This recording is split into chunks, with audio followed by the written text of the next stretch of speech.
Hello, everybody. It's Monday Night Football on the Sports Exchange. No, I am anything but Howard Cosell. The guy stinks. Sorry, Howard fans.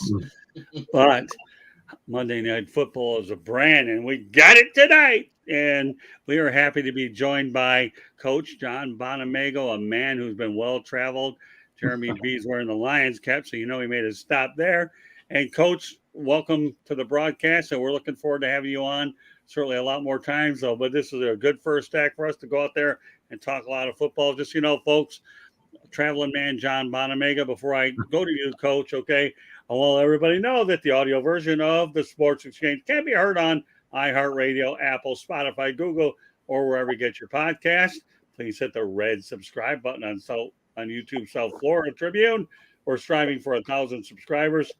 Please also comment, like, and share the broadcast. Want to be a guest and topic ideas at southfloridatribune@gmail.com, or you can participate in the chat room. If you want to contact me, you can also contact me at Twitter at Tribune South. If you want to advertise cost efficiently, call me at 954-304-4941.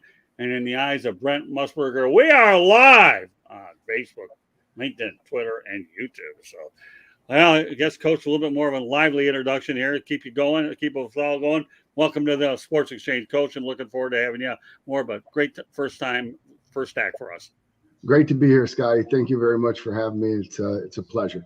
It's our pleasure as well. All right, George Eichhorn, this guy, like and I, Coach, we've been working together over 43 years. So what's another few more, right, George? So looking forward to it. Looking forward to talking to Coach, too. Great program we got. And last but not least, Smoking Jeremy B, who's been on both ends of the doubleheader. And yes, he was permitted to wear the Lions cap tonight because I have to make sure that in some particular cases I bend the rules a little bit, and he gets to do it on these particular broadcasts, Jeremy. I appreciate it, and I'm happy to be here. All right, well, your first project here is to talk about Will Vogel's comments, so go ahead, Jeremy. He goes, first off, thank you for answering my question. You played wide receiver and quarterback at Central Michigan. What propelled you to coach special teams, and what do you like about it the most?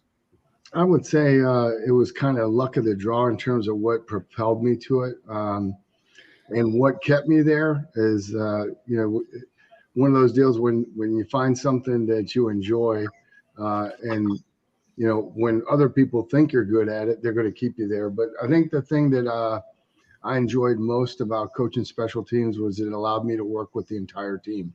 And in fact, other than the head coach, the special teams coach is probably the only coach on the staff that speaks to the entire team every single day. So in that regard, it really did a lot in preparing me, for that opportunity to be a head coach. Now, I got to say one thing about Coach. Him and I are actually Kennedy babies. He was born in 1963 in August. It looks like, I was born December of 62. So, Coach, you and I, there aren't many of us John F. Kennedy babies. I don't talk politics, but it's okay to mention John F. Kennedy, knowing that we're both a rare breed here. What can I tell you? All right, well, let's start from the beginning, okay? But before I do, I want to, I'm so inspired by you because you're a cancer survivor, and obviously you had a situation in your tonsils, and you caught it earlier, and it was very treatable. We're going to certainly talk about this on another show, so I just want to congratulate you for being a cancer survivor once again on another edition of No Limits. We'll tell your story.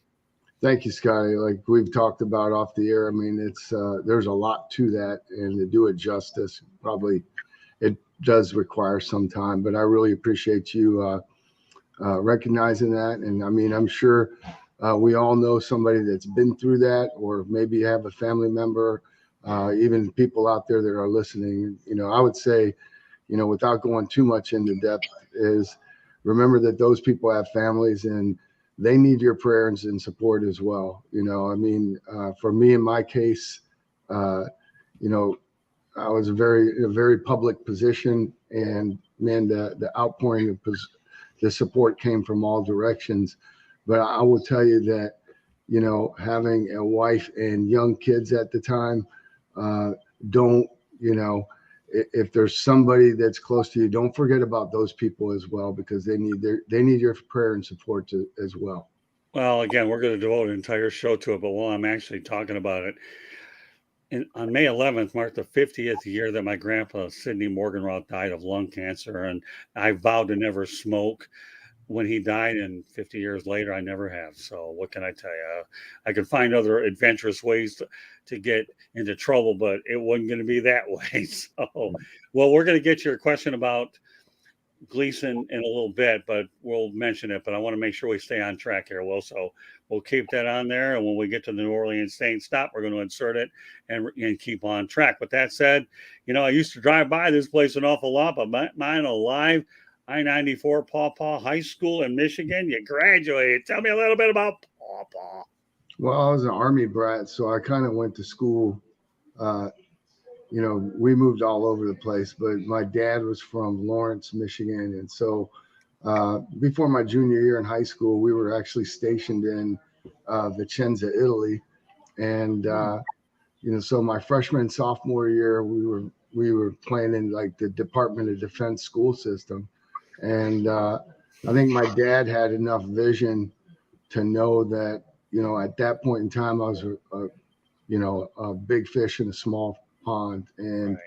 you know, back in those days, you know, if, you know, it was before the internet, right? I mean, there was no huddle. I mean, you know, I remember our high school games were filmed on 16 millimeter film. And so if you were going to be recruited, you had to be someplace where those college recruiters were going to get a chance to see you, watch you play, or come into school to watch that one copy of the game film that the head coach had locked up under, you know, it wasn't going to leave the building. And so it was a lot different time. And, you know, I was grateful that my parents trusted me, grateful to a lot of people that they kind of took me in and you know, gave me a place to stay. And, you know, I didn't realize at the time, but it really was a big step forward in terms of my independence, in terms of being able to, you know, handle the moving, which was to come. So I can only imagine. Boy, you segue into this really nicely. now I also say, you know, I had three high school coaches at Pawpaw that all played major college football. Don Moorhead was my head coach, and he was actually Bo Schembechler's first quarterback at Michigan. Went to the Rose Bowl in, I think, 1967. Kim Rokamp, who was an All-American at Michigan State, and then Rick Smith, who was an All-MAC player at Western Michigan. So that was one of the reasons of, you know, it was an attractive situation for me. Was the staff was so experienced, and they were all former college football players. All right, so I got an interesting thing here while we're on the traveling thing. We're going to be on that all night anyways. You lived in 8 zip codes in Italy and Ethiopia before you turned 18. I got to hear this one. So do they. Yeah. I mean, again, just dad being military. Yeah.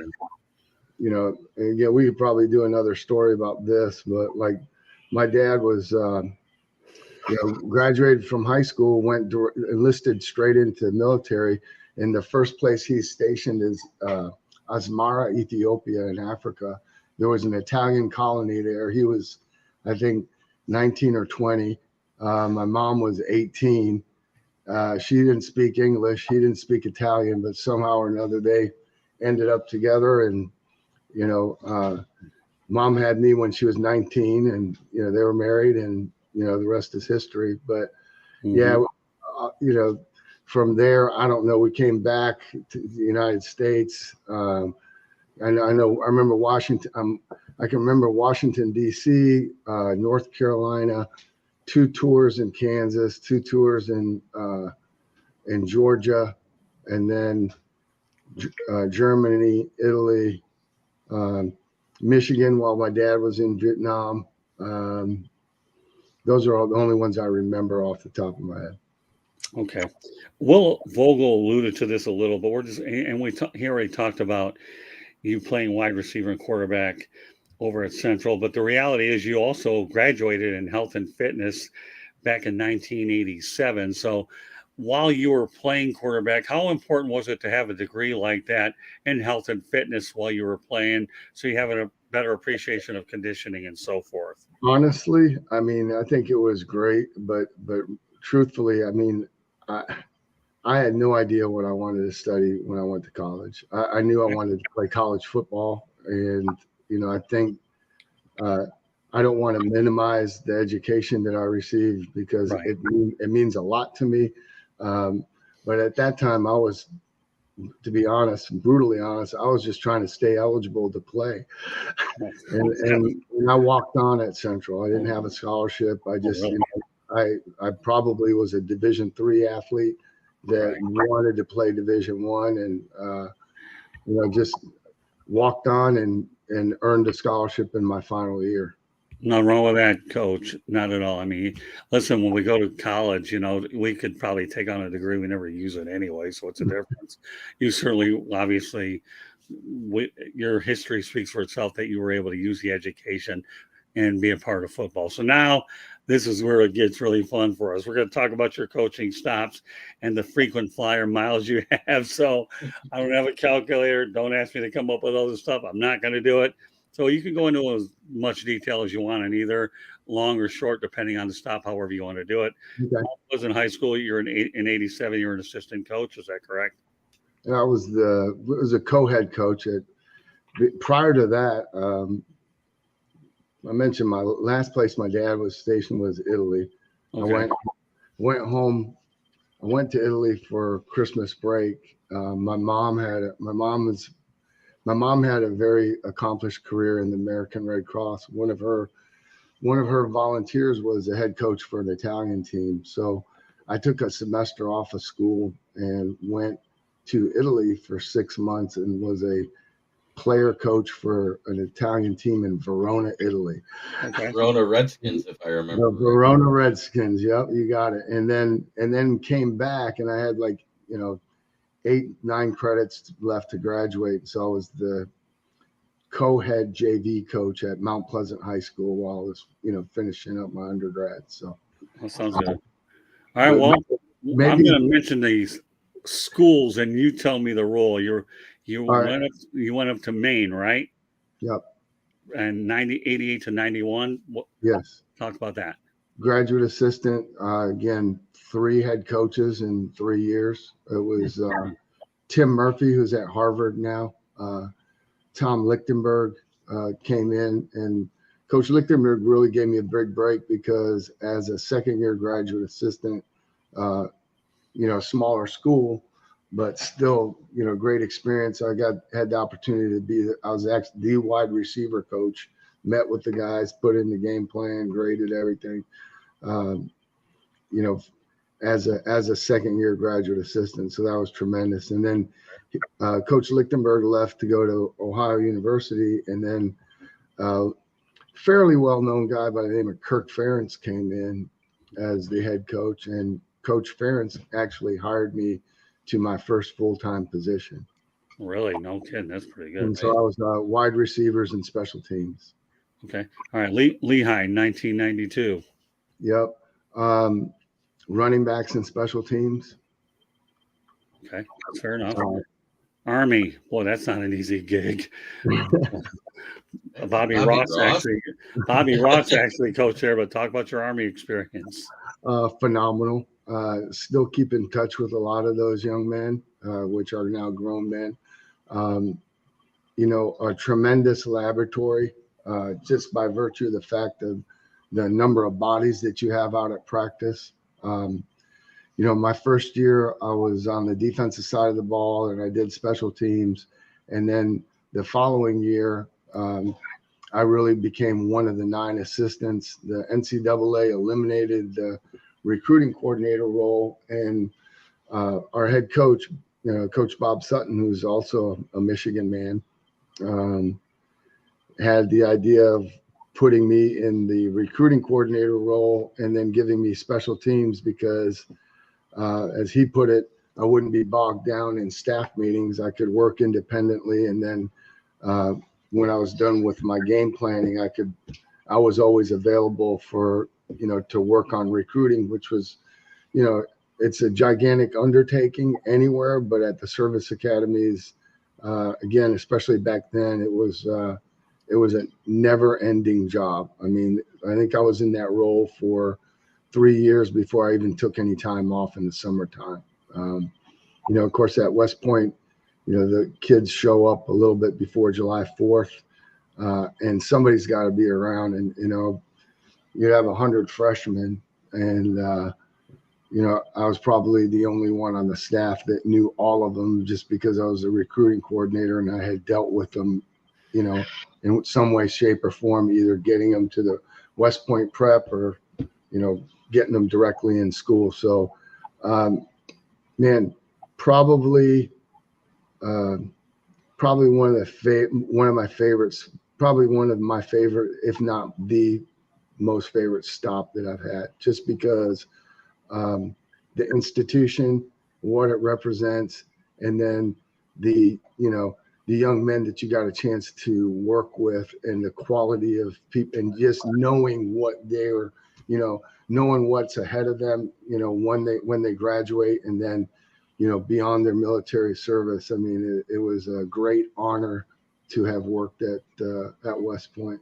Well, you go from West Point to a military town, and I'm all too familiar with this one, the Jacksonville Jaguars. As I look at your bio here, 99 to 2001 year, I believe you're an assistant special teams coach, right? Yes, I started off as the assistant special teams coach, and then in 2002, when Coach Frank Gantz retired, I became the coordinator. And that whole time I worked for Coach Coughlin, which again, it was a blessing to be able to come in, to be able to come into the NFL in that role, because, I think, the thing that gets young coordinators in the NFL is not the X's and O's. It's all the other stuff. It's how you practice, how you communicate with the players. Remember when I first got the job, on my interview, Coach Coughlin said this to me, and I never forget it. He said, John, he goes, there are a lot more parallels between the NFL and high school football than there are the NFL and college football. Oh. And I really didn't understood what that meant until we got through training camp and then got into the season. And then I'm like, okay, I get it. It's the number of bodies that are out of practice. In college football, you've got, most Division I schools are going to try to carry 120 players. And so your offense and defense, you practice separately. The offense is on one end, the defense is on the other. You have your show team, your scout teams, right, and you rarely come together unless it's for like a couple periods during the practice. Well, in the NFL, it's like high school. You have offensive periods, then you flip over and you have a defensive period. Mm-hmm. And those offensive players, there's only 8 practice squad guys. Some of those frontline players are going to have to jump in and give reps as a show team for whatever, except for your star players, everybody's, expected to contribute. And so that's kind of what he meant really, was the numbers and how you manage the numbers on the roster. So you like this stop here, go from Jacksonville to Green Bay. My goodness. I think you probably invested some long johns right there. And weren't you there? I neglected to mention that the very best thing that came out of Jacksonville was I met my wife, Paulette. Oh, and, yeah. We're still, going strong. And when we met, she said, I'll go wherever you want, but please try to keep me where, she was born and raised in Florida. She said, try to keep me where it's warm. And for God's sake, don't take me to Green Bay. And, lo and behold, that's kind of how it's worked. Anytime she says, gosh, I hope we don't end up there, or those poor people there, it's like ends up where we're going. Because the next stop was, from Green Bay was New Orleans, and I remember watching, Hurricane Katrina and all the devastation. Right. And Paulette saying, "Those poor people, gosh, it must be awful, man. I'd hate to, I'm glad we're not there." And then, 6 months after Katrina hit, we were in New Orleans with Coach Sean Payton. All right, so let's back up a little bit here. You really you had a move here better than Barry Sanders, the way you dodged the screen base stop with your other half. So what was your reaction?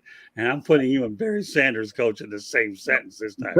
You were great there. That was I don't know, what do they call that? A jackknife or whatever, Swiss Army knife move. I don't know what they call this stuff. I don't even care.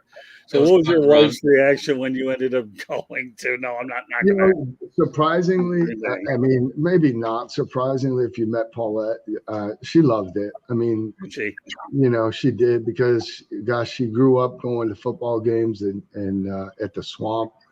She's a ball chick. She knows more about football probably before she met me than a lot of men do. And so, once she got up there, she was good. And our daughter was born. So, I mean, she was pregnant half the time we were there. So that helps, that helps. Are you telling me that your daughter is a Wisconsin girl? Yeah. She was born in Green Bay. Yep. Wow, that is interesting. Okay. Two boys born in our sons are both born in Jacksonville, and our daughter's born. She's the cheesehead. She's born in Green Bay. All right, well, that's okay. Now we can tie this thing into New Orleans. We're getting some activity in the chat room. And now it's time to insert a Will Vogel comment. And this is one that I like to, and I've been in New Orleans after Katrina, but go ahead, Jeremy. I remember when you called the play that became the infamous block punt that Gleason blocked against the Falcons after Hurricane Katrina. Yeah, that was a pretty special night. Just the energy in the stadium. I mean, I think there were two Bonos in the house. There was the U2 Bono, and then like I say, the Me Too Bono, which is me. Gosh, I mean, that atmosphere was probably as close to a Super Bowl as you can get in the regular season. It was a Monday night game. Both teams were still undefeated. It's a rivalry game with Atlanta, and it was the reopening of the Superdome. And I think the significance of that play for the people of New Orleans, I mean, they built a statue of Steve Gleason that sits out there. It's titled The Rebirth. And so I think that says about all that needs to be said. But I mean, Steve made a great play. It happened almost exactly the way we drew it up, which is something that rarely happens. But yeah, that was, I think the coolest thing was the Monday Night Crew in the booth. They just stopped talking. After they called the play, they just stopped talking. And I mean, you watch the replays of it, the cameras are panning around to the fans, and it was like all of that emotion from everything that had transpired in the previous year kind of just exploded in 1 3-second play. That's about what it was like. But it was pretty, again, I would say that's probably the most memorable moment of my career. Okay, so in between your New Orleans stops, you did have your wife got her ability to go to Florida, but this time my neck was South Florida. What about the Miami Dolphins? How would you describe your tenure great, there? Great football franchise. That we were there. Got a chance to work closely and be around Coach Parcells. Learned a lot. And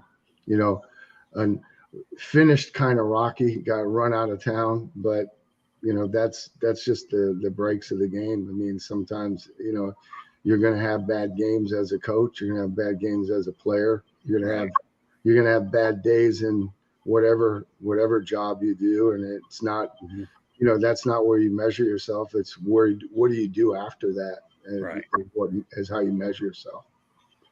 All right, so we have a question in the chat room, Jeremy, coming from Bo. All right, what do you guys think of the Thursday night football flex schedule getting approved for this season? After what Um, happened last year, if you're asking me, they had to do something, or Jeff Bezos might have said, "I reject this contract. You can find somebody else to cover it." Right? What's your thought, Coach? well, I always look at it from the standpoint of the players. I think those Thursday night games, as popular as they are, and as much as a fan as I like to watch them, um, that's a really tough turnaround for the players to play on Sunday and then come back on Thursday night. Um, man, flexing them, you know, that is that'll be interesting because I think mentally, you know, I think it's going to be interesting, and I hope that they give them at least a week in advance so that they can be prepared because when you do those things, your routine's going to be different, and that's that's the only thing. I think it's great for the fans. My concern would be for the players and recovery time and preparation time and all those things. Great question, Bo. Really, that was an excellent question. Yeah, very George, good. any thoughts about this one, George?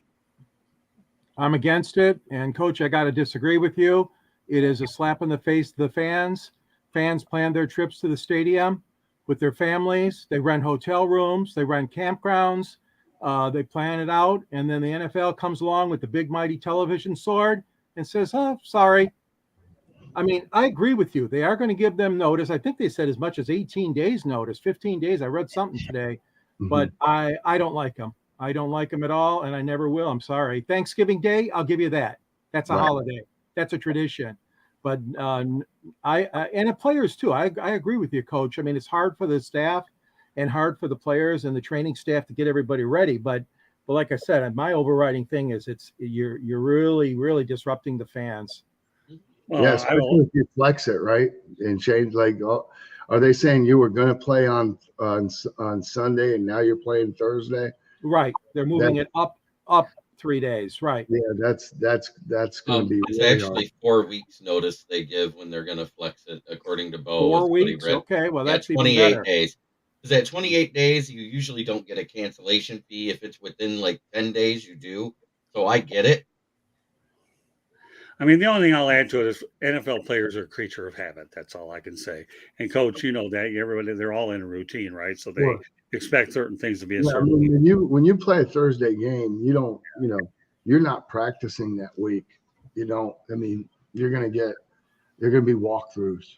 Walkthroughs and a lot of video.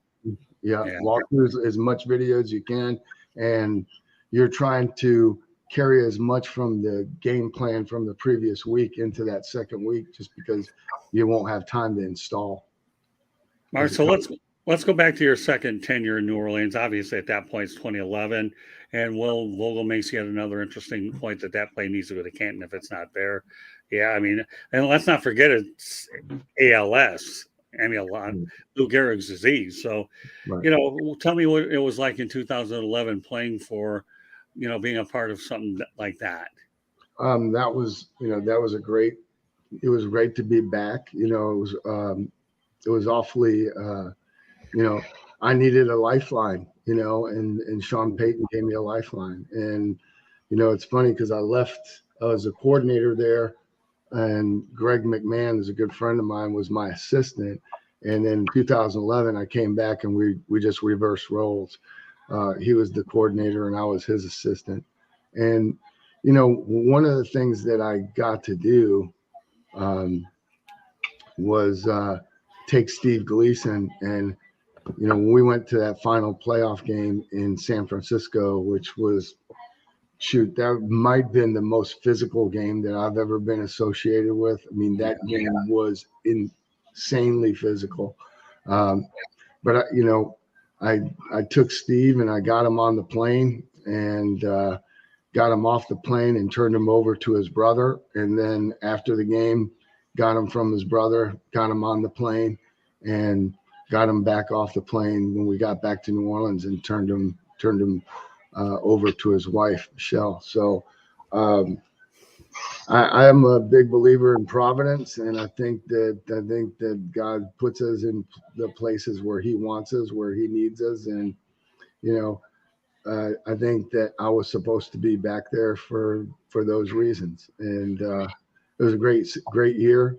It was tough because my family stayed in Florida, so we kind of we commuted that year, but there's a lot of good memories from that season. Are you still in touch with Steve Gleason a lot? Yeah, I mean, periodically I check in on him.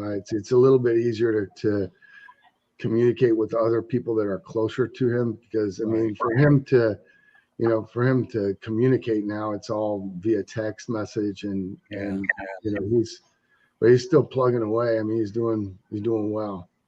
Good. All right. Well, let's go back to Jacksonville. You had another tenure there. This time you were with Mike Malarkey. Yep. That was a rough year. Yeah, I actually covered.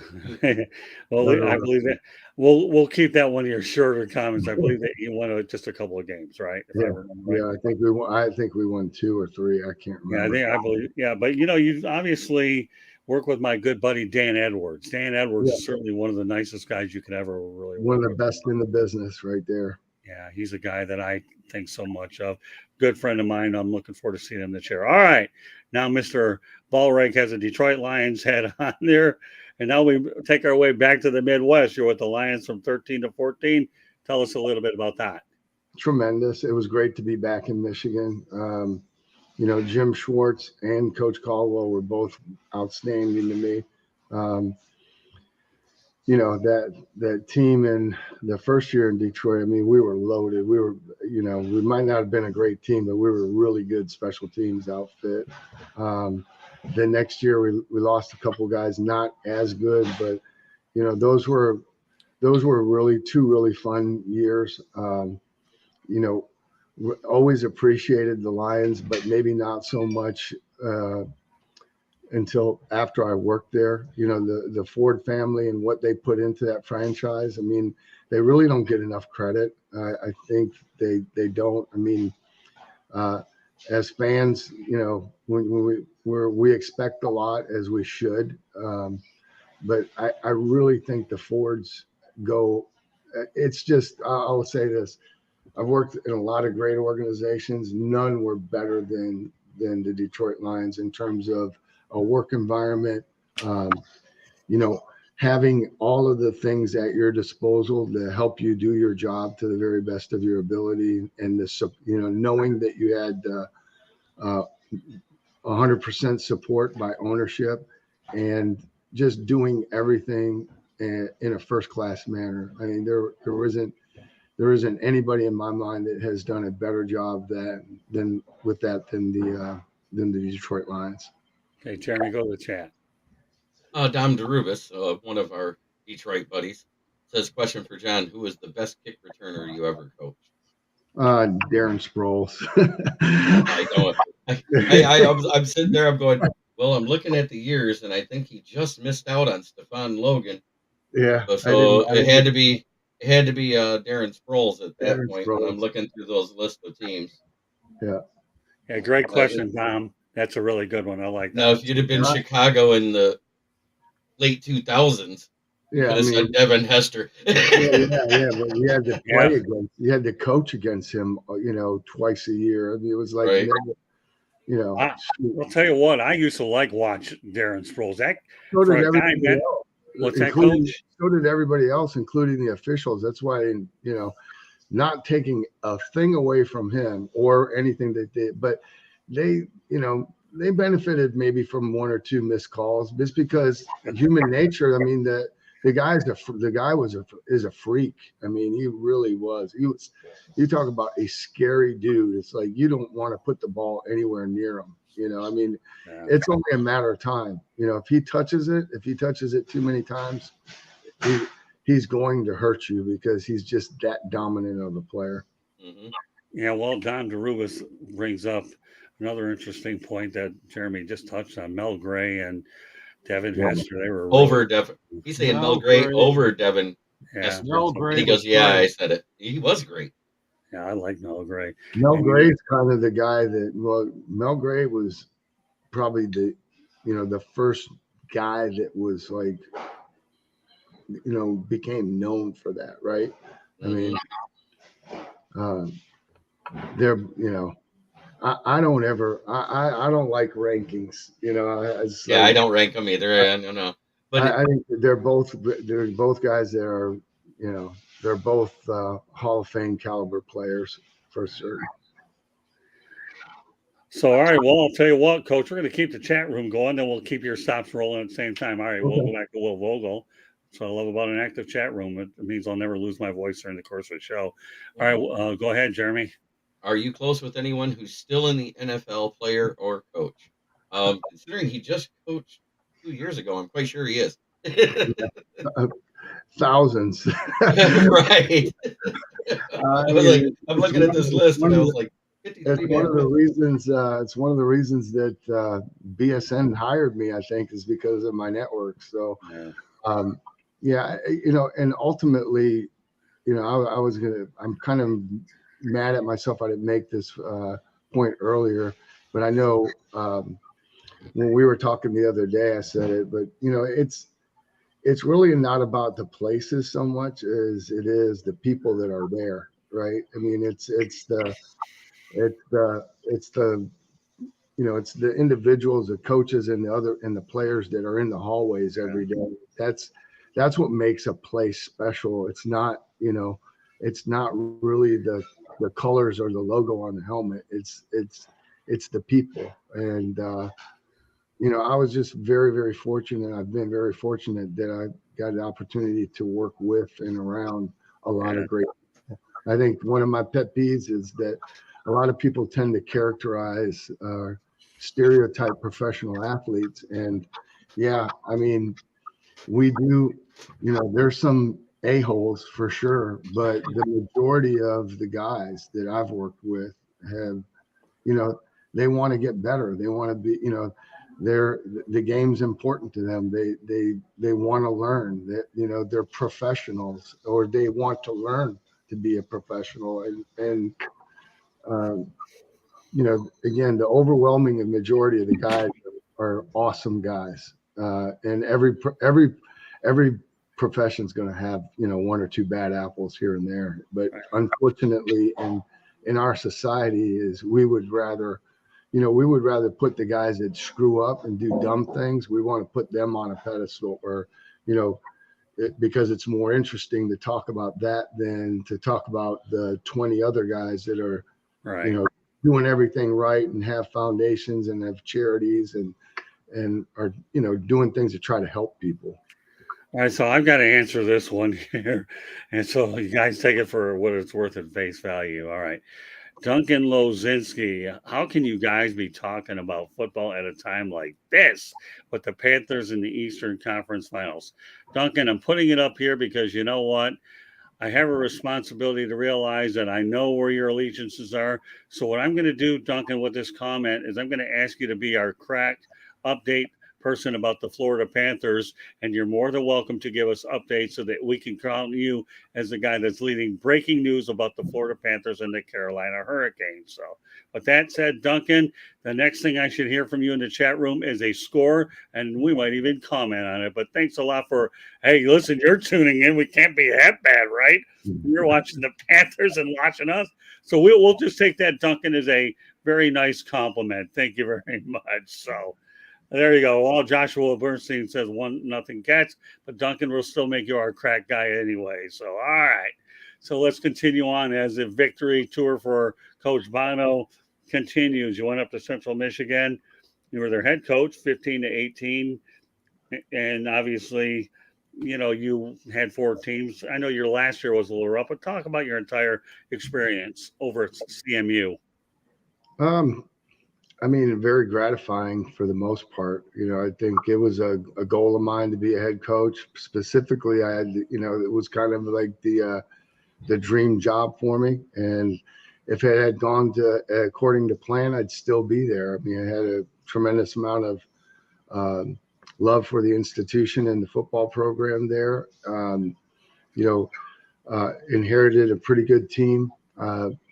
went to 3 bowl games, the first 3 years. And, in the last year, we were just a really young team. But, I've been asked, am I bitter, for being let go? And the answer is no. I mean, when you get into this profession, you understand what the pitfalls are.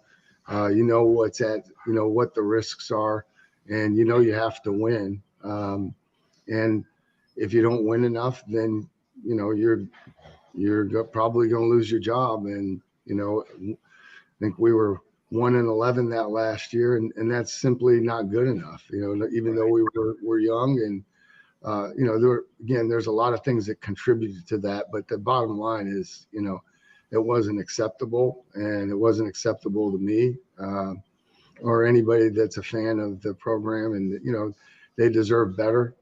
Do I think I should have gotten fired? No. Is it justifiable? Absolutely. Because I didn't win enough games that year. Wished I would have had an opportunity to, redeem myself with one more year, but, the powers that be didn't grant that. And so, we hold our head high, we march forward, and, I'm proud of what we did. I'm proud of the things that we did accomplish there. We brought we had a share of the MAC championship in the first year. We brought the Michigan MAC trophy back to Mount Pleasant in 2017, which it had been, 10 years since that had happened. So there was a lot of positives, and, got to see a lot of young men graduate. They're doing well. And there's a few players that we coached that are still playing and making a living out of it. And so I look back at it as mostly positive and really no regret. All right. Well, you stayed in the state for another year with the Lions in 2019. What's your thought?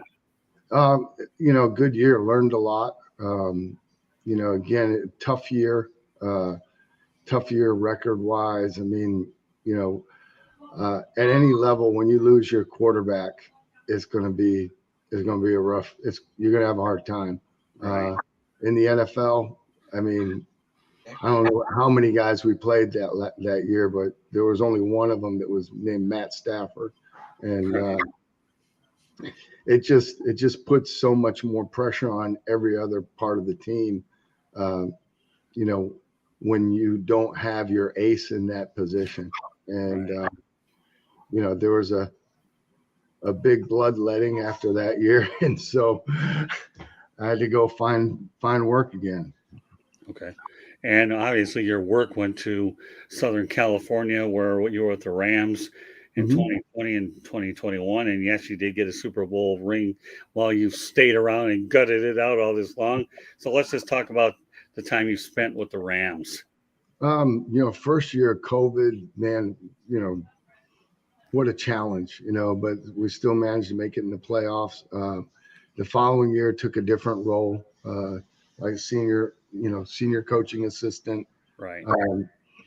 Again, good year, had a chance to actually, be in Florida working remotely that season, which was a huge bonus. Right. Missed being at the games and everything, but it was still, still able to get my work done and meet remotely with the Q, quality control guys, and, do whatever projects they asked me to do. And, it was, would have been a little bit more fun to have, actually been there every day if we'd have known we were going to win the Super Bowl. But when I had that chance to move back to Florida and not have to pay whatever 16% income tax in California, it was like getting a raise, like getting a big raise. So I'm glad. Was happy that we did it, and my family was very happy that we did it. Yeah, to the tune of 16%. I didn't realize it was that high out in LA. Oh, Everybody talks about Southern Cal. I understand. I love going there, but sure, I know it's expensive to live there. And your last stop, obviously, was Iowa State. You were there briefly, and then obviously you chose to retire. Yep. Let's think about that. Had a blast up in Ames last year. I mean, Matt Campbell does a phenomenal job. He's a good friend. His last year at Toledo before he went to Iowa State was my first year at Central. So we got a chance to meet each other and just had a lot of mutual respect there. And I was available, and he asked if I'd be willing to come to Ames, and I said, sure. And so, again, Paulette she made it up to every home game.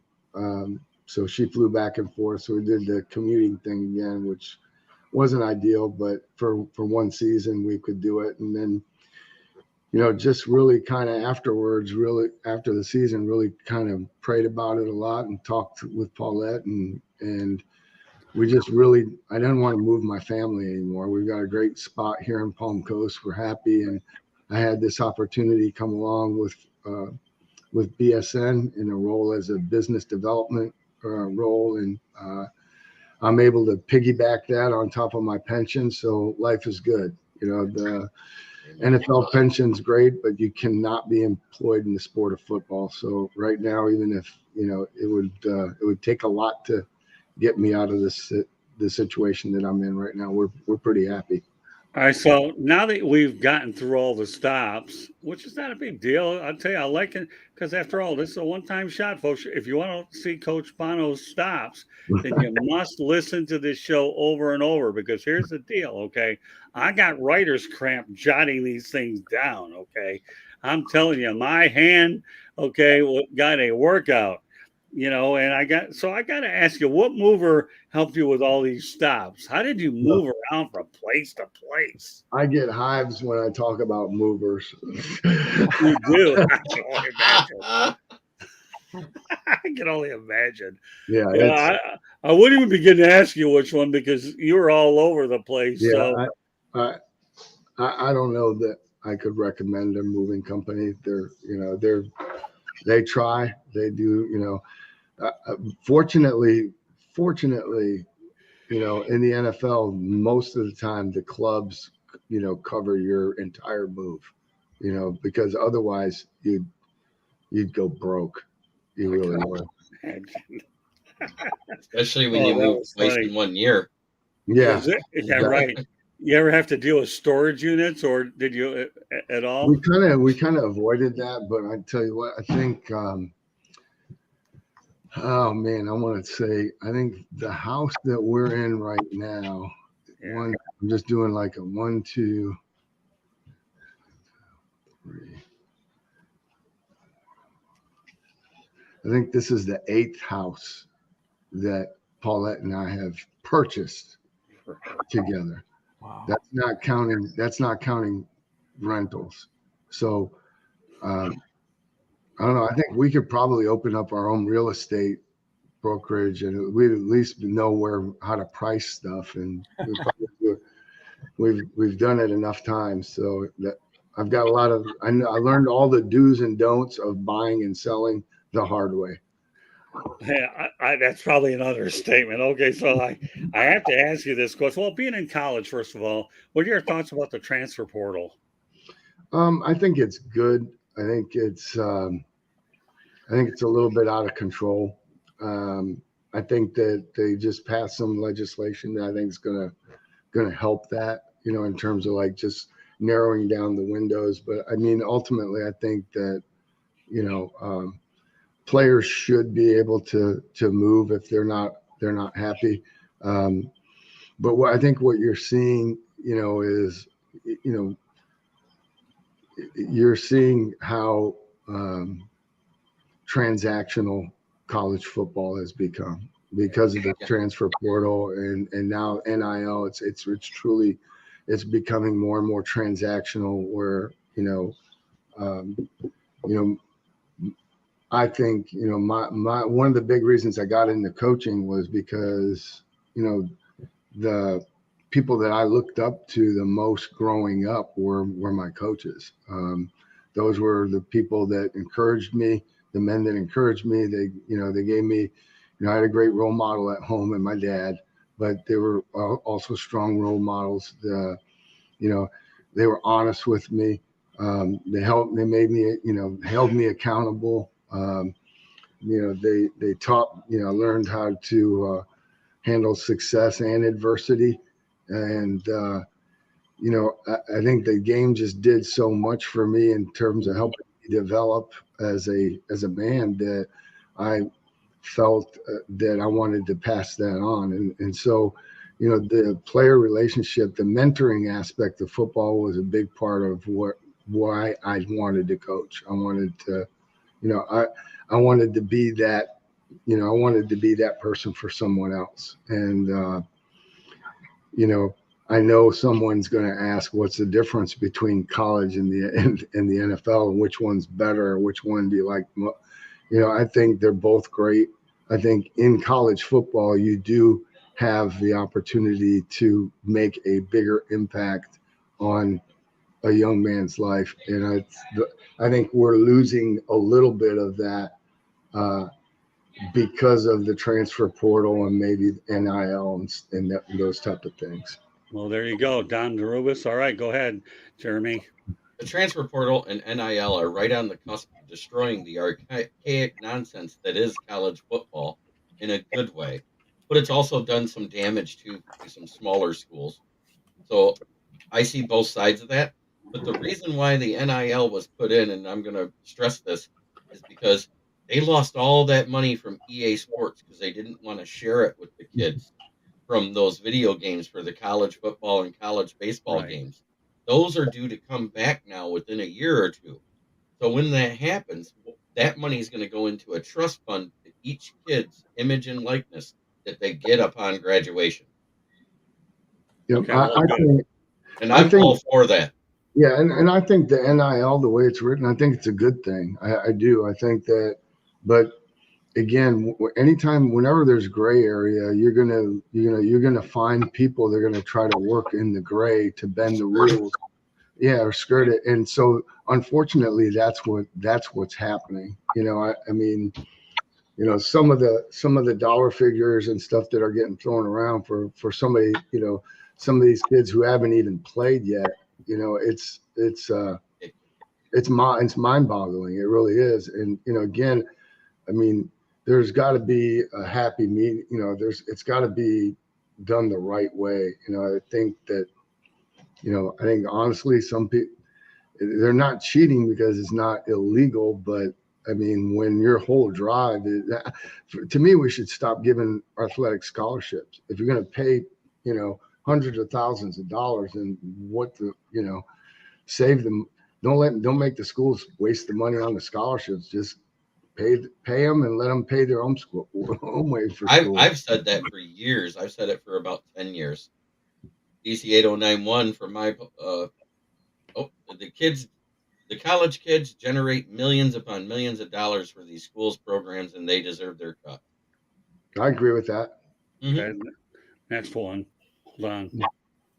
Okay, go ahead. Yeah, this is a buddy from my channel. The transfer portal sucks except for kickers. All right, I want to get to a couple of interesting points. Those are pretty good. All right, Coach, I'm going to drop a couple names out there for you, okay? Right. Mike Sherman, Tony Sparano, what do they mean to you? Very, like, Mike Sherman might be the most principled person I've ever met. I mean, like, just you talk about somebody who, like, walks the walk. I mean, Mike Sherman walked the walk. I mean, maybe probably the most underrated head coach that I worked for, because he was a great head coach and great man to work for. He was a tremendous mentor to me. Man, when I was preparing for my interviews, to interview for the Central Michigan job, Coach Sherman spent hours with me, because he had done it. He'd been a head coach at the Green Bay, and then he went back and was a head coach at Texas A&M. And I knew a lot of those questions were going to be, you've been in the NFL for 16 years. Now you're coming back to college. How do you prepare for that? What are the differences? And so, Coach Sherman actually, gave me a lot of really good advice in terms of navigating that. Tony Sparano, God rest his soul. Just, we lost him too early. Just a phenomenal man. Great leader. Really had a great command of the team. His pulse, finger on the pulse of the team, and probably didn't get as much credit as he deserved as a head coach because we were all underneath the Bill Parcells of the Right. umbrella. But that that was Tony's team. Tony coached the team and did a really good job with it. And you already mentioned Sean Payton. So what's it feel like to be a Super Bowl champ? It feels great. It's like almost like you get that. You have I think you have a monkey on your back, until you win one, and then but then it's like, okay, you want that again. It's like you want to feel that again, and so Right. it is like a drug. But there's to be able to say that you were a world champion, there are very few people that get to walk around and say that. Yeah, you did it with Matt Stafford, and you also did it with a kid here from Deerfield Beach named Brandon Powell as well. Brandon Yeah. Powell's a great kid. I had a Phenomenal. chance to meet him a couple times. So Yeah. let's talk about Stafford, Brandon Powell. BP, we had him in camp in Detroit. Actually, he didn't make our team, and I was just really happy to see him get a break and stay and contribute and have a great year and win the Super Bowl. Okay, a couple more questions. I'm going to turn over to George and Jeremy. First of all, okay, what stop was your most rewarding? Oh man, again, not to dodge a question, but I'd say they're all rewarding in one way or another because, again, we're talking about people. It's not the places. It's the people. People that you get to share with, and the people that you help develop, and then the people that help develop you. Right? The people that that you're teaching and mentoring, but you're also always learning and evolving yourself. And so, I've just been very fortunate to be around a lot of really, really good football minds, but also good people. Well, it's a fair answer. I have no problem with that at all. I mean, the reality is, there's a lot of people, coach, influencing your life regardless of where they're at. Yeah, It's just no matter what you do, right? Yeah, right. It just looks like your victory tour is a little bit more extensive than a lot of people. That's all. I'm just kidding with you, but you know what I mean. All right. So let's go ahead and talk about something that we alluded to earlier. How did you like playing in Paw Paw? Man, for me, it was awesome. It was high school football in Michigan. One of Texas, Florida, Michigan, Pennsylvania. Shoot. Huh? In Georgia. Ohio. Yeah. They're great football states. If you're playing high school football in one of those states, pretty good football. All right. So tell me the coach that had the most influence on you. My college coach, Herb Dramedy. Okay. Coach Dramedy, just because, he was always there for me. Really, continues to mentor me this day. Was fortunate enough to be around him. Even the last. If you ask me what I miss the most about being the head coach at Central Michigan, the thing that I miss the most is I don't get to see Coach Dramedy as often now. Where as a head coach, I saw him, every week or, several times a week. And, he'd come in and he'd sit in my office and we'd talk about things. And, that relationship of player coach never changed for me, even after I was the head coach. So without a doubt, it's Coach Dramedy. All right, so let's go back. You said you collected your NFL pension and then enabled you to get this current position at BSN Athletic Apparel. Tell me what it's like to not only get your NFL pension, knowing that you paid your dues to do it. Now you're more of a settled down lifestyle in our state with no state income tax. It's weird. How nice life now, knowing you got the pension, and now you're working for BSN. It's weird. I'm still adjusting to life after football, and I think my wife's adjusting to life after football because, for the last 25 years that we've been together, 7 months out of the year or 8 months out of the year, I'm working 7 days a week, with no breaks. And, a lot of those days are, 14, 16, 18-hour days. And now I'm home every day, so it's like I just got to learn how to stay the heck out of the way, because this is her castle, it's her domain. And so, but all kidding aside, it's nice, it's nice to be able, you get used to the grind in coaching, the day in, day out, it's never boring. It's hard to find that same, it's hard to find that in like everyday life, regular life. But luckily, I'm on the water, I've got kayaks, I got paddle boards, I got surfboards, I got a pool, I got a boat. So I've got, we've got some other things that we can do to occupy our time. I love to grill out, so I probably gained about 10 pounds since I quit coaching. But, well, you know what? I'm about to get a few gray hairs because of Don DeRubis. So you know what? I got to put these comments up, and I'm going back to back with them. All right. Let's initially talk about the NIL. Okay. Jeremy, read it, and then and Coach, you're going to love the next one. And if DeRubis plays his cards right, and yes, DeRubis, if you play your cards right, then I'll mention this on the next, after we get done here. So go ahead, Jeremy. NIL also saved Alabama from what should have been the harshest sanctioning since the SMU death penalty. He's not wrong. I don't know. What do you think, Coach? No comment. Yeah, right. No, that's smart.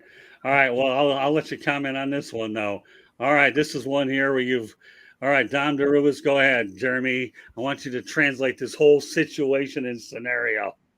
Scott Morganroth, if you don't get John back on for an episode of Fire Up Chips, you would be remiss. And he puts a laughy cat face because he's a cat guy. Yeah, okay. Well, hey, John, is it safe to say we're going to have a lot of fun doing more of these broadcasts or what? Sure, absolutely. Anytime. I'm game anytime. Oh, yeah. There you go, Dom. Okay. So stay tuned. John is anything but a one and done. All right. With that said, I'm going to turn over to Jeremy, George. And, you guys have been very patient. So go ahead, Jeremy. You can throw a few questions and George Eichhorn can do. And by the way, just so you know, Coach, okay, George actually is an author and he's going to tell you a little bit about it in a little bit. I'm gonna send Jeremy one of these bad boys. Yes, I'll take one. That being said, Coach, so you got to coach many players, but while you were head coach at Central Michigan, tell me what it was like working with Cooper Rush. Cooper's phenomenal. Cooper is like a coach on the field. Just an outstanding person, outstanding player, and just really, really, really proud of him. Really happy for him, the success that he's had.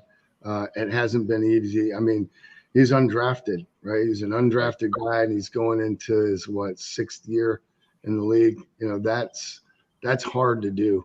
That's really hard to do, especially at that position. So, and when when he's gotten his opportunities, man, he's done what those of us who know him knew he would do. It wasn't, people ask me, am I surprised?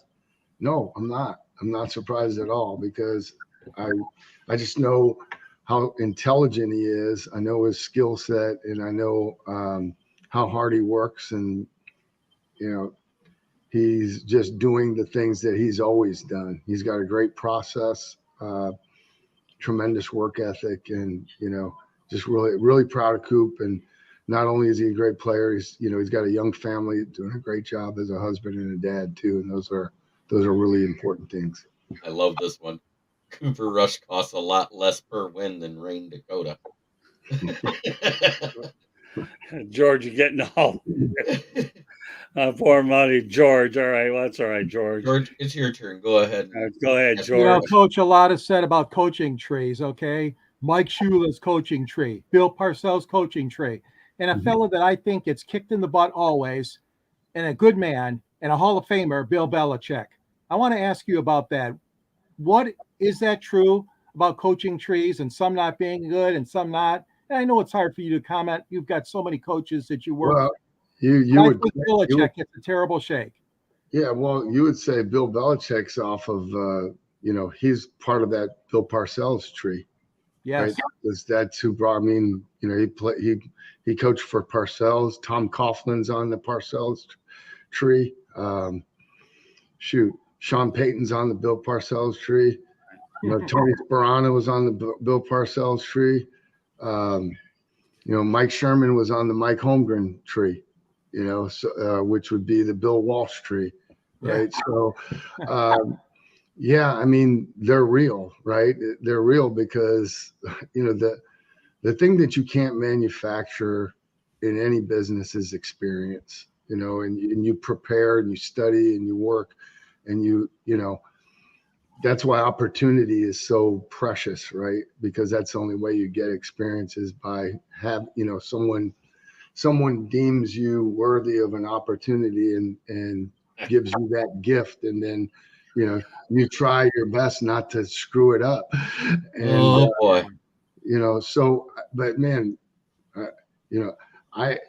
you could make an argument that, that Belichick's probably eclipsed Parcells now, in terms of, but I would think that Bill would probably, Coach Belichick would probably give a lot of credit to Bill Parcells.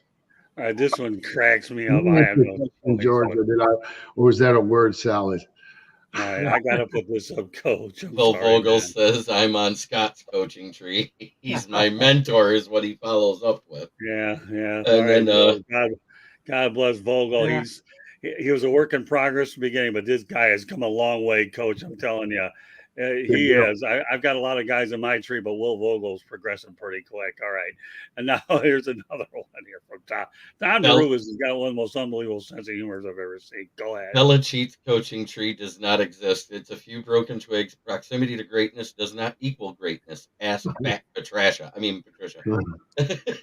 Listen, Coach, let me tell you something here. Here's the rule. You don't have to come on everything. If you decide to laugh, it's okay, because you know what? This is what pays the bills, and we got people like this in here talking about it, and it means it's all good. I doubt that Bill cares. Yeah. Hey, Coach, I'll tell you what. You want to know how that guy found me over there, Scott? I commented on his Inside the Pigskin one night, and they brought up Matt Patricia, and I've called him that since day one with that whole New York Jet Monday Night Football home opener fiasco, and he said, I got to talk to this guy. He kept saying it the whole show because I kept giving good comments. Yeah, well, not only that, though. You want to know something, Coach? You talk about coaching trees. I won't mention the name of the network, but I got removed from a group because the guy that was running it thought I was going to take all of his talents, and I committed grand larceny, snapping up smoke in here, and that was the end of my time in the group. So you know what? No disrespect to that organization. There aren't many people that would crack our lineup anyways, but this guy here, Ballrick, he not only cracked it, he smashed it open. But, I want personality, charisma, that kind of stuff. You've dealt with how many different personalities, coaches, you've been around. Come on, really. A lot of them. That's my point. Thanks. The one thing you have to learn, though, Coach, GMTA, you know what that stands for? No. Great minds think alike. Yeah, okay. Okay, so that'll be one of the things I bring up from time to time. Also, on our early edition of Inside the Pigskin, okay, Mel Farr Jr. You ever heard of Mel Farr Sr.? Yeah, sure. Yeah, well, I have his son, Mel Farr Jr. is my co-host. So I told Mel that I'm bringing you on, and you and Mel are going to be on some shows together, buddy. I got news for you. He's looking forward to it. I mean, hey, this is what it's all about. We building relationships in and out of the organization. We come back, we have fun. If people can't have fun interacting with each other, I've done a horrible job selecting the talent. So, George, okay, you talked about coaching tree. I'm sure you got another question or two lined up. Well, the other one I wanted to ask you about, Coach, is the decision to send a team to a bowl game at Central Michigan. we've got this bowl in Detroit, the Motor City Bowl. It's had different names over the years. And I know how excited they are here when Central Michigan or even Western, is picked to play in Detroit. But from a coaching standpoint and from a athletic standpoint, would the team be better off trying to go to an out-of-town bowl game, or are they very happy when, let's say, Detroit would pick them for the bowl at Ford Field? Well, to me, it was a win-win. And I'll say this, okay? I called it Maconomics. All right. The Mid-American Conference doesn't have the money that the Big Ten has or the SEC. So, financially, it's a much better deal to take a bus down to Detroit than it does to charter a plane and go somewhere else and play. Not only that is, the majority of our players were from the state of Michigan. And so playing a bowl game in Detroit was like adding another home game for us. Yeah. That was my first year, so I didn't have a lot to compare it to. But looking back, the Quick Lane Bowl, which it was when we went, those people did a fantastic job with everything. Just the accommodations, where we stayed, the activities. You wouldn't think there's that many great things. There was a ton of activities we did, through the bowl game that, the kids had a blast. Their families, their families could all afford to go there and be at the game. We had a great turnout for the game. We sold a bunch of tickets. Yeah. I mean, you'd like to, everybody wants to go to some exotic, location, but you're in Detroit, but you're also getting to play in the dome. You're playing indoors, a controlled environment. It's, I really, for Central Michigan, someone said, you're going to go to bowl games the next 5 years. I guarantee you can go to a bowl game, but you're going to have to go to the Quick Lane Bowl. I would take that deal and do backflips. I'd be ecstatic for it. It was a great experience, for our team. Well, let me tell you this, Coach. George and I had an opportunity to attend a Central Michigan Florida Atlantic University bowl game there, and it was pretty neat. I'm sorry to disappoint you, but I was covering FAU, so I felt like a visitor that day. But I have to, you know what it's like. Your allegiances are to the one that. Sure. So I have to tell you, whoever signing that check. What's that? Your allegiance is to whoever signs that check. Exactly. And the amazing part about that situation, I believe that was a game when I covered the game. FAU's basketball team took on Kentucky, so I took out that game and then the FAU Kentucky game in Lexington in back-to-back days. FAU's plane got stuck on the runway and all that fog, and I had to stop at a rest area. Luckily, I was able to make it back to Lexington and back. It's safe to say one of my days in Detroit, I slept the whole day. But you're right. I mean, it felt weird for me, though, being a road guy with Florida Atlantic, so I know where my allegiances were with the Owls. In my home state. I mean, and George was right there with me, right, George? Yep. I mean, wasn't it pretty crazy or what? Yeah, I remember you went to the basketball game afterwards on the way back. Yeah. But it was a great event. It was a great event. And you're right, Coach. They do a real nice job here in Detroit with the Quick Lane Ball. They did a phenomenal job. Phenomenal. All right, so let's go a little bit more in the chat room. I know, Coach, we're keeping a little bit longer, but hey, we're on a roll with these people. And they pay our bills, so we got to go out there. Dom DeRubis. All right, let's see. What's he talking about now? It's a great idea to get directional school from a bowl game wherever possible. I guess you concur with that, right? Sure. Okay. All right, Dom, we got that one. Now he talks about his time when he went in 1997. When they had the inaugural Motor City Bowl, 97, Marshall and Randy Miss. Wow. Randy Moss. He wants to say he's a little on the sarcastic side, so he knows what he's doing versus Deuce McAllister. Okay, so as you get to know Dom DeRubis, the one thing about him is he's a very sarcastic but entertaining individual. All right, let's see what else we got up here. All right, let's see. All right. Here's one here that will make a lot of people laugh. Sorry, Coach, it is what it is, man. We should have hired Patricia instead of Caldwell, just so the Quintricia era would be further in the rear view. I'm not sure how to make out on that one, Now, Jeremy. I know exactly what he's talking about because W.G. Brady wrote an article in 2018 about the assistant coach that no one was interviewing, and it was Dan Campbell, and all the reasons why he'd have been a good coach for Detroit in 2018. Now, this guy waits till they hire him in 2020, turns around and flips the script, reverses it, and says that's why they shouldn't have hired Caldwell for still writing for ESPN at the same time. All right, that to me is like a foreign language.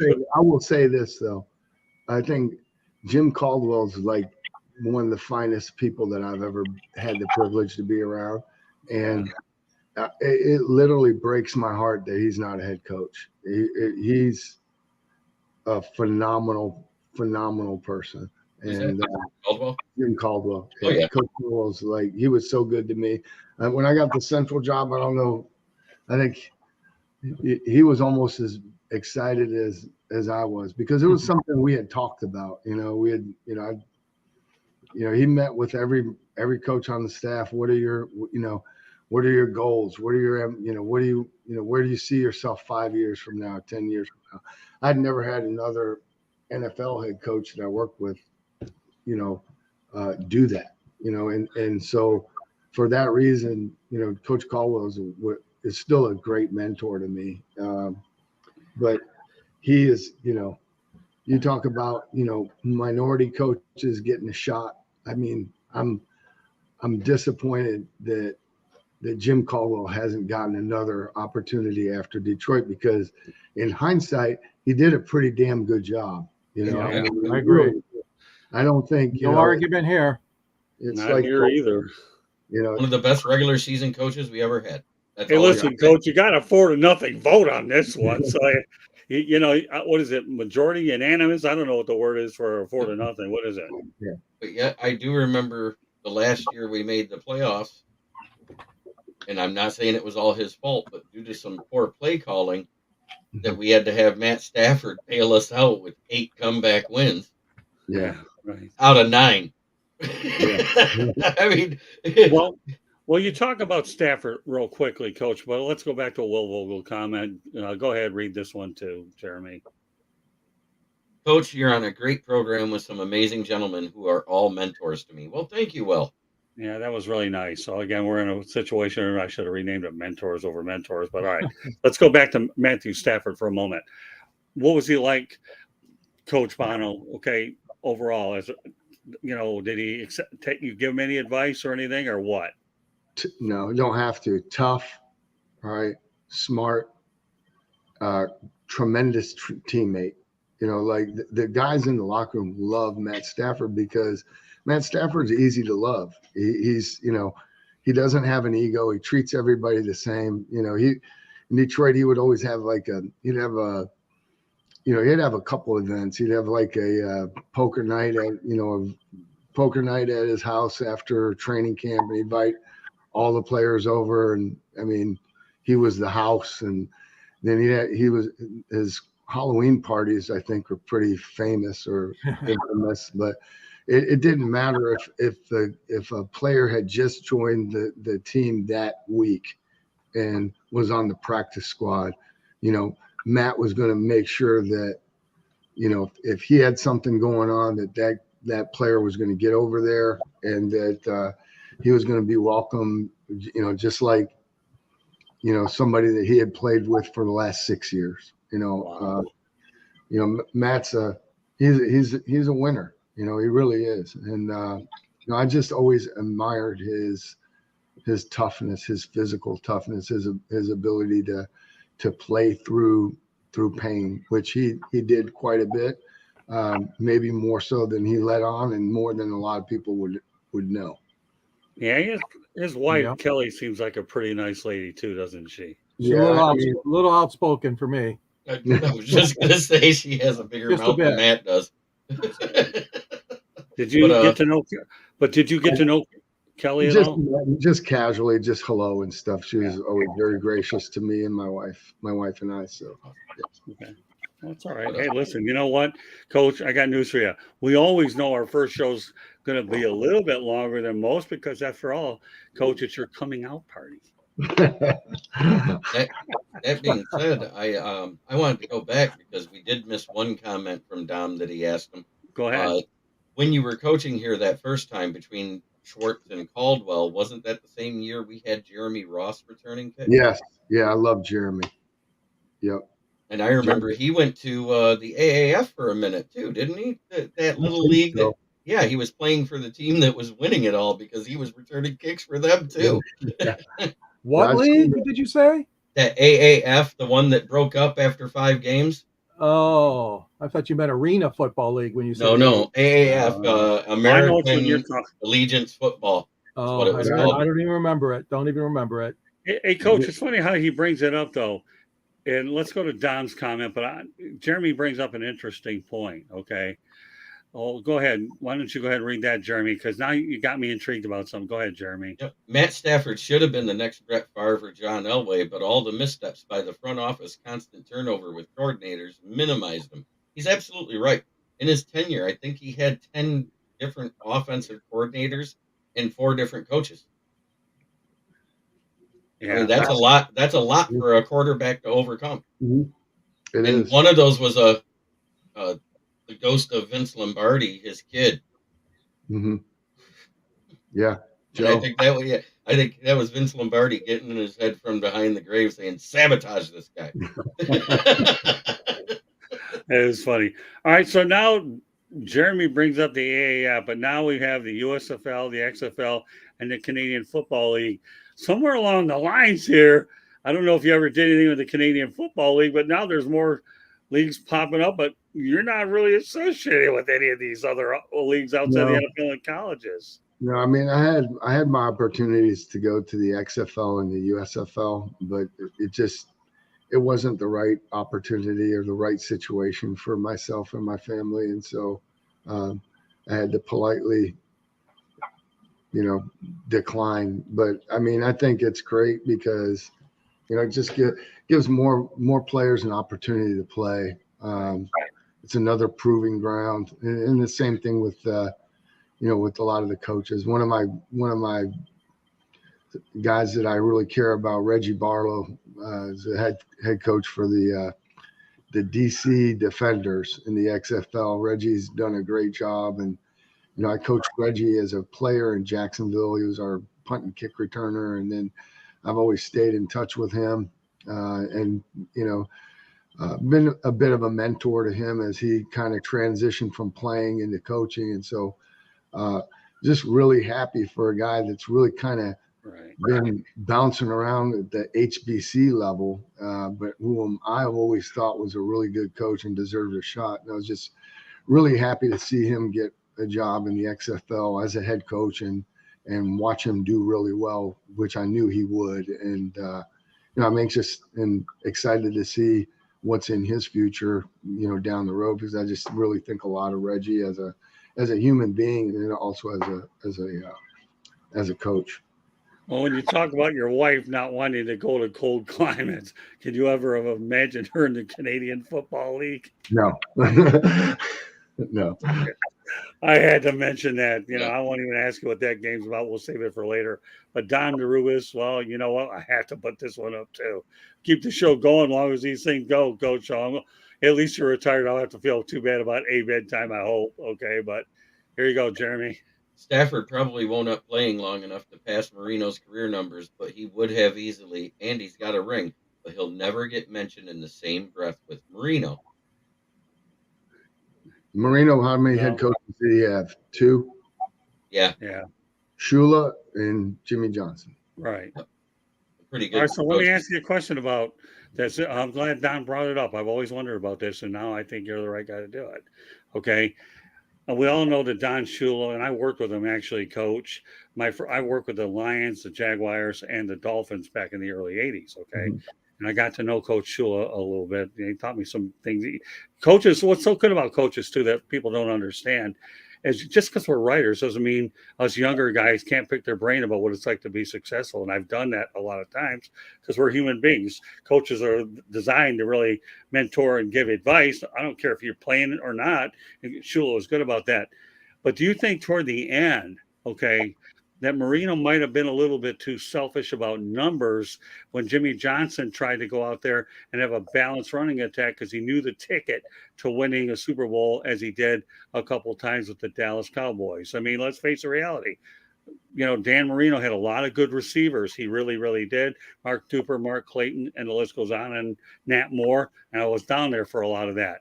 But then Jimmy Johnson, there's a guy that likes to balance. So what are your thoughts about the way Marino handled things, his approach? And of course, Tom mentioned doesn't have a Super Bowl ring. Man, I've had too many concussions, and it was too long ago. I don't remember any of that shit, Scott. Oh, you know what? You know what? I wish I had a few concussions so I didn't have to memorize it because I have to deal with it in our neck of the woods. Okay. But you know what? No, I'm not asking it to downplay. No, I really couldn't. I don't feel like I can't comment on that. I don't know. I know, and I can appreciate that. But is it common or not common? Okay, let's take Marino out of the question. Where sometimes quarterbacks sacrifice numbers and not for the actual balance attack, and that may hinder their ability to get Super Bowl. We'll take Marino out of the whole thing. Mm-hmm. Man, to me, it's like.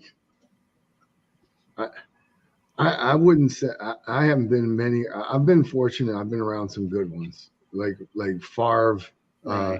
Mark Brunell, Drew Brees, Chad Pennington, Matt Stafford. Right. Shoot, man. For us. Yeah, for us. I had to go there. I mean, great players want to win. I mean, that's I think the frustration that you see when most players come out, and a lot of times it gets labeled as selfishness or, it's on teams that aren't winning, and those players feel like maybe they're not being utilized or they're not getting opportunities because they want to win. Right. Rarely, I would say, the guys that are doing it to try to, those guys, we're not talking about those guys typically because they don't last very long. They just, if someone's that flawed in their character and they're eventually, when the talent levels off, or your tolerance for that as a coach or as an organization, is very little, unless it's like an example of a player whose talent is just above and beyond. I can honestly say that because of the head coaches that I worked for, I was not exposed to very much of that stuff at all, because Tom Coughlin, Mike Sherman, I'll go right down the line, Sean Payton, those guys are all coming, from backgrounds where they just don't tolerate it. It's not, I mean, Sean, every one of those guys that I just mentioned, they would find whoever the player was, they didn't care, was going to get fined if they were late or something like that. And they always got fined the maximum. And the reason they were fined the maximum is, they didn't want any gray area. And there was no, I remember, Sean Payton would start every team meeting with order of the day, and he would read off the fines if there were any that day. And it wasn't in any way to berate the player. It was like telling you what was for lunch in the cafeteria that day. Okay. So, I mean, Drew Brees, missed meal, $3,000. All right, today's emphasis is a red zone. We've got to do a great job. I mean, it was that quick. But, man, you're sitting in that room and you're trying to make the roster, and you just heard that Drew Brees got fined. You better not miss. I better not be late. If he's going to find that guy, then I better make sure that I'm there. I mean, Mike Sherman, if someone was late for a meeting and you didn't turn it in, you might get fired. Wow. You might get fired. All right, what we're going to do is we're going to go ahead and put 3 more of Dom's comments. We're going to wrap it up tonight. Coach, thank you very much for being so generous of your time tonight. I'm sure that a lot of our shows going forward won't be nearly this long, but I view this as your first opportunity to get out and people get to know you. And obviously, like you mentioned, we're looking forward to have you on more podcasts as time goes on. So we're just going to mention them real quickly, and then we're going to call it a night. So all right, here Dan Marino's the most overrated fourth Hall of Fame quarterback of all time. To name it, Bradshaw and Aikman. I don't know what Kool-Aid you're drinking there. I'm not I know what exactly he's talking about. Look at their regular season total career numbers. And regular season, they weren't that big, flashy of numbers that you'd expect from Hall of Fame QBs. Okay, well, now we have Jeremy B as Dom Derubis automatic translator. Coach, you can react any way you want to, all right? Because you're giving everybody out here a great football education, and that's really important. Thanks, Coach. A lot of people, I guarantee, have stayed in here long enough because they want to learn. Go ahead. However, selfish Marino may have been about his numbers. Aaron Rodgers the last few years far trumps that. Don, you don't have any opinions. I can tell you that. No kidding. The fact that Favre and Rodgers only have 2 rings between them is simultaneously sad, hilarious, and pathetic. All right, well, there you go. You definitely have run across one of the most opinionated guys. But Dom's okay. I mean, he's good people. Keep it coming, Dom. Hey, George, if you have to leave, Coach is here just to hang in there. No, I'm just kidding with you because you only have a book to. If you want to leave without promoting the book, that's entirely up to you, George. Okay, but we will wrap it up anyways at some point. And of course, thanks for the kind words. Oh, what a blast, Coach! You having a good time tonight, or what? I've had a blast. Thank you very much. I really enjoyed it, George. Oh yeah. Jeremy, all right, well, pleasure meeting you, gentlemen. So with that said, let me go over a couple more things real quick here locally. Just so you know, the audio version of the Sports Exchange can be heard on iHeartRadio, Apple, Spotify, Google, wherever you get your podcasts. Please hit the red subscribe button on YouTube, South Florida Tribune. We're striving for 1,000 subscribers. Please also comment, like, and share the broadcast. Want to be a guest? Send topic ideas to southfloridatribune@gmail.com. And you can also participate in the chat room. Boy, if you're anything like Dom DeRubis, you got to get in here quick because we're bringing a lot of people in. If you want to advertise cost efficiently, call me at 954-304-4941. You can also contact me on Twitter at Tribune South as well. We are live on Facebook, LinkedIn, Twitter, and YouTube. And if you wonder why my voice is getting hoarse, well, who cares? I'm enjoying every last bit. All right, Don, you want more last thing? All right, there you go. I think Coach can live with this one. Not too controversial, right? One last thing, go Lions. And Lion King from my channel comes in and says, I heard we passed on Marino. Well, so did a lot of other teams. So, Lion King, you're right. And that's why Miami landed. The worst one was the one that Dom mentioned earlier, is that we passed on Randy Moss for Terry Fair. That worked out great, didn't it? Well, yeah. All right. Well, we'll leave it at that because we know George Eichhorn's approaching his bedtime. Yes. So should we let you promote your book first, George? You want to wait till the very end?